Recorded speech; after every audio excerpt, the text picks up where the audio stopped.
often you'd hear Cuss say about, hitting with bad intention, but it's almost like an anomaly to me, because when I think of hitting with bad intention, I feel like it should be with emotion. But then I hear other sides of Cuss's interviews, and even Mike mentioning it, where he would say it's almost like he's stoic, without emotion, without, being completely relaxed. So it's almost like this opposite sort of thing. Like when I think of hitting with bad intention, I think of like, maybe anger, aggression, sort of biting your teeth, gritting your teeth. But then on the other side, he's sort of saying you've got to be relaxed, be calm, don't be emotional, and it's just being professional. So what's your take on that sort of balance? Well, and that's a great question, because there is a dichotomy there. I would have to say, okay, some people used to call it killer instinct. Yes. Right?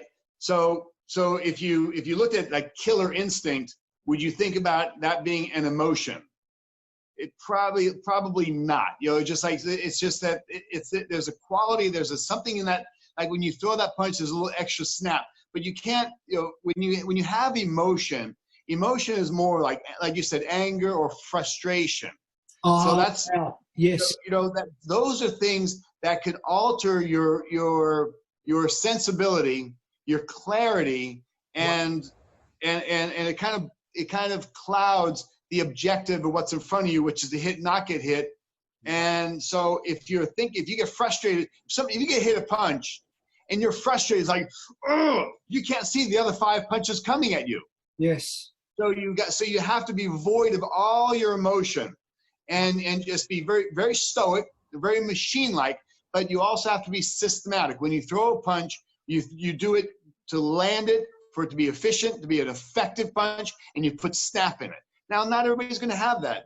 I had a lot of bad intention.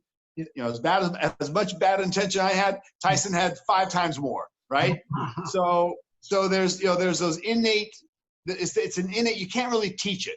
Either you want to snap somebody's rib when you punch, or you don't. Either you want to knock them out, you want to hurt them, or you don't.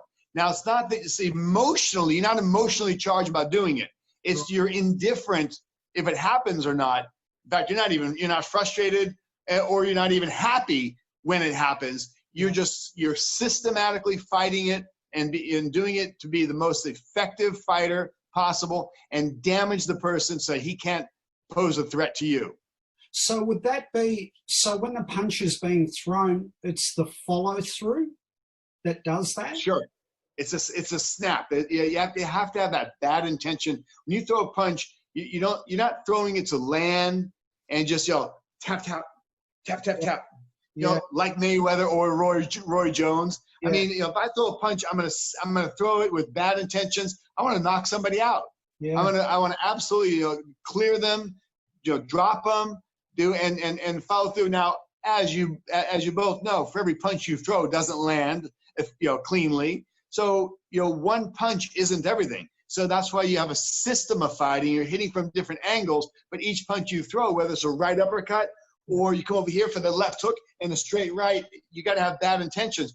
At some point, they're landing, whether it's landing on the shoulder, the ear, the chin, the body. That person's got to feel your strength and your authority. If you're not exhibiting it, they'll start to gain confidence. You got to break a person's will. When, as you know, you'd hear Cuss talk about when you're watching a fight, you're watching more a contest of will versus skill. Yeah. So you need to break that person's will, and you do it by putting fear in them, by putting caution in them. If you did nothing, but if you stood there like a heavy bag, you look at people hitting heavy bags, you see the world's greatest punchers, world's greatest fighters hitting heavy bags, right? Because the bag's not posing a threat back. Yeah. Right? So if that bag hit you hard, you'd be like a little more cautious. Yeah. You'd be a little more pensive. So you got to make sure that when you fight somebody, you put them in their place. You don't let them get brave. You make them miss and you make them pay. It's a very simple, make them miss, make them pay. Make them miss, make them pay. That's a very simple action to take. Make them miss and make them pay. Yeah. Tom, we're in the hurt game. It's the hurt game. It's the hurt game. Yeah. and when